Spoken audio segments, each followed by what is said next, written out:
Hello everyone.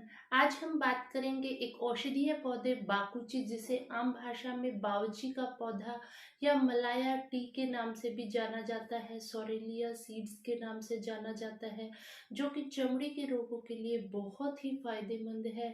यह अवलगुज, सोमराजी, कृष्णफला, पूतीफली इन नामों से भी जाना जाता है। यह पौधा 1.25 हाथ ऊंचा होता है। इसके पत्ते चौड़े होते हैं, थोड़े कटे हुए होते हैं, गुलाबी रंग के फूल लिए होते हैं, फलियां होती हैं और उनमें से काले रंग के बीज निकलते हैं, जो कि पानी में भिगोने के बाद थोड़े फूल जाते हैं। और ये बीज जो होते हैं चमड़ी के रोगों में बहुत फायदेमंद है। वैसे तो पूरा पौधा ही औषधीय गुण लिए हुए होता है, लेकिन बाकुची के जो बीज होते हैं वो विशेष रूप से आयुर्वेदिक औषधियों में और चमड़ी के रोगों में तो खास रूप से ये फायदेमंद है। अगर बाकुची के हम बीजों की तासीर की बात करें तो ये गर्म होते हैं। बाकुची का पौधा मधुर तिक्त रस लिए हुए होता है। आयुर्वेद की बहुत सारी औषधियों के अंदर बाकुची का बीजों का प्रयोग किया जाता है। जिन लोगों को श्वास की दिक्कत रहती है, ऐसे में बाकुची के बीजों का चूर्ण अदरक के रस के साथ मिलाकर अगर लिया जाता है तो सांस के रोगियों के लिए काफी फायदेमंद है।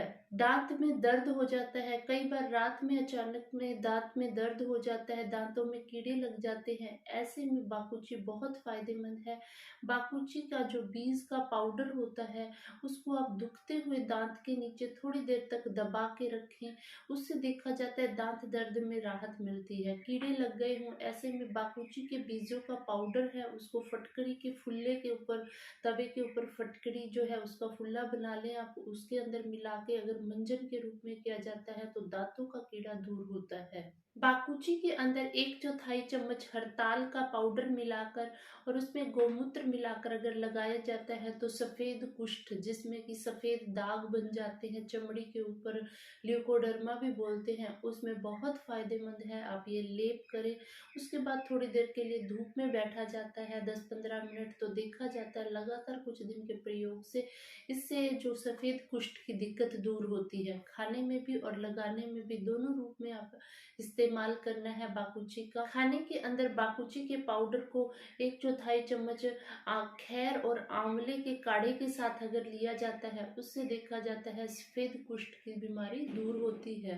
बाकुची को काले तिलों के साथ मिलाकर अगर लगातार कुछ दिन तक सेवन किया जाता है, उससे देखा जाता है कि जिन लोगों को बार बार चमड़ी की बीमारियां होती हैं, कुष्ठ हो जाता है, बार बार दाद खारिश खुजली की दिक्कत होती है, उसमें भी यह काफी फायदा देता है। मूसली और अश्वगंधा को बराबर मात्रा में बाकुची के चूर्ण के साथ मिलाकर लेने से कान का बहरापन दूर होता है, शरीर की कमजोरी दूर होती है, नसों नाड़ियों को बल मिलता है। बाकुची के बीजों को आप थोड़ा पीस लें, उसको नीम के पत्ते के साथ मिलाकर अगर फाइलेरिसिस जिसमें हो जाता है, हाथी पांव हो जाता है, एक पैर में बहुत ज्यादा स्वेलिंग हो जाती है, अगर लेप के रूप में लगाने से और उसके अंदर अगर आप पीने में भी इस्तेमाल करते हैं, काफ़ी फ़ायदा है। इसके लिए आपको 1/4 चम्मच जो है बाकुची का पाउडर लेना है, उसमें 10-12 पत्ती आपने नीम की डालनी है, 1 गिलास पानी के अंदर आप उसको पका लें, काढ़ा बना लें। उसके बाद उसको आप आधा खाने के अंदर इस्तेमाल करें, आधा धोने के अंदर, अगर हाथी पाँव के अंदर जिसमें चमड़ी जो होती है मोटी हो जाती है, पैर सूज जाता है इस्तेमाल करते हैं फाइलेरिसिस के अंदर, तो इसमें काफ़ी फायदा देता है। बाकुची के बीज काफ़ी सुगंधित होते हैं, ये एनवायरनमेंट को भी हमारे साफ कर देते हैं, वातावरण को साफ करते हैं, इसलिए हवन सामग्री के अंदर भी बाकुची का प्रयोग किया जाता है। ये आसपास के कीटों को, बैक्टीरियाज को नष्ट करते हैं, पर्यावरण शुद्ध हो जाता है, तो इसलिए अगर हवन सामग्री के अंदर भी इसका इस्तेमाल किया जाता है तो ये कृमि और कीड़ों को दूर करता है। रिसर्चेज में भी देखा गया बाकुची के तेल के अंदर गर्भ निरोधक प्रॉपर्टीज मिली हैं, तो इसलिए इसका अगर लेप किया जाता है योनि मार्ग के अंदर तो उससे देखा जाता है गर्भ निरोधक इसमें प्रॉपर्टीज होती हैं, जिस कारण गर्भ नहीं ठहरता। इसलिए गर्भवती महिलाएं हैं या जो कंसीव करना चाहती हैं उनको इसका प्रयोग नहीं करना है। बाकुची के पत्तों की सब्जी दस्तों के रोगियों के लिए बहुत कारगर होती है। जिन लोगों को मल के साथ आम आता है, चिकना मल आता है, तो ऐसे में 50 ग्राम बेलगिरी, 50 ग्राम इसबगोल और 25 ग्राम बाकुची के पाउडर को बराबर मात्रा में ये तीनों चीज़ें मिला लें और उसके बाद इसका अगर इस्तेमाल किया जाता है तो उससे देखा जाता है मल से आम आना बंद होता है। ये एक रसायन का भी काम करता है।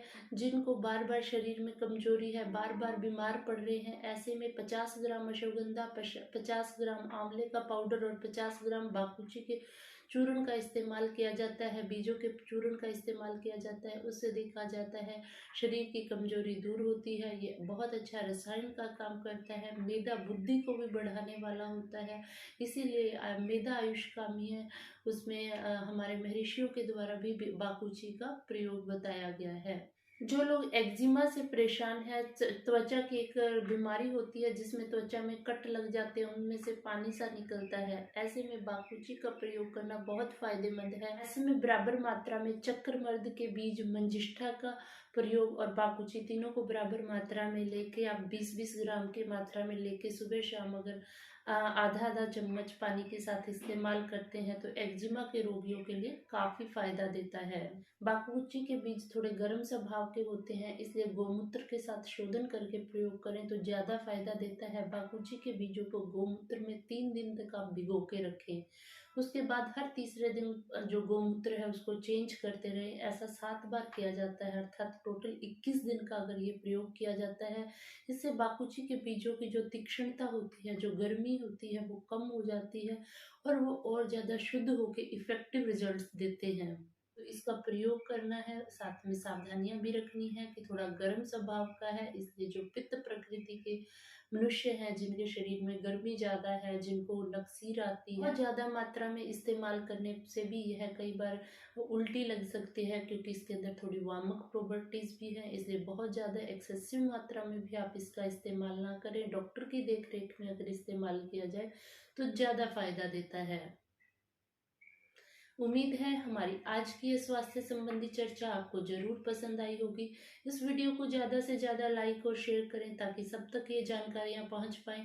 इसी प्रकार की और भी स्वास्थ्य और आयुर्वेद और औषधीय पौधे संबंधी जानकारी के लिए हमारे चैनल को जरूर सब्सक्राइब करें। आयुर्वेद अपनाएं, स्वस्थ रहें। फिर मिलते हैं अगले वीडियो में नए हेल्थ टॉपिक के साथ। धन्यवाद।